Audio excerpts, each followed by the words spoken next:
14th ফেব্রুয়ারি Valentine's day.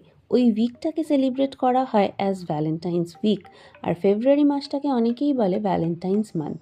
যদিও আমি মনে করি ভালোবাসার মানুষ বা ভালোবাসার জিনিসের প্রতি ভালোবাসা জাহির করার জন্য পার্টিকুলার কোনো দিন, সপ্তাহ বা মাসের কিন্তু প্রয়োজন হয় না। তাদের প্রতি যখন যেভাবে খুশি ভালোবাসা জাহির করা যেতে পারে। এই যেমন আমি একটা গিফট পেয়েছিলাম, আমার পছন্দের দুটো ডেয়ারি মিল্ক ক্যাডবেরি, আর খুব সুন্দর আর কিউটভাবে একটা এনভেলাপের মধ্যে করে দেওয়া। বুঝতেই পারছো এটা আমাকে দিয়েছিল আদৃতি। তাহলে এত ভালোবাসা পেয়ে মনটা তো একদম খুশ হয়ে গেল। সত্যি কথা বলতে আই অ্যাম তো ওভারওয়েলমড। তারপরে আমি চলে গেলাম আমার পছন্দের জায়গা, আমার পছন্দের শহর, আমার ভালোবাসার শহর ব্যারাকপুরে। I love Barrackpore. তার কারণ এই শহর জানে আমার প্রথম সব কিছু। আমার প্রথম স্কুল, আমার প্রথম কলেজ, আমার প্রথম চাকরি।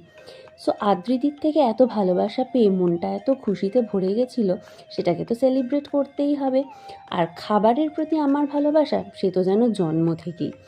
তো ক্যাফে ব্যারাকপুরে গেছি, আমার পছন্দের যেটা কম্বিনেশন ওখানকার, সেটা খাবো না তাই কি আর হতে পারে। নিয়েছিলাম জিরা রাইস আর কড়াই চিকেন। তবে হ্যাঁ, ওখানে বসে খাইনি, বাড়িতে নিয়ে এসে খেয়েছিলাম। আমার কিন্তু এই কম্বোটা এখানকার ভীষণ ভালো লাগে। তোমরা যদি কেউ ট্রাই করে থাকো তাহলে আমাকে কমেন্ট করে জানিও, আর যদি কেউ না করে থাকো তারা অবশ্যই ট্রাই করো।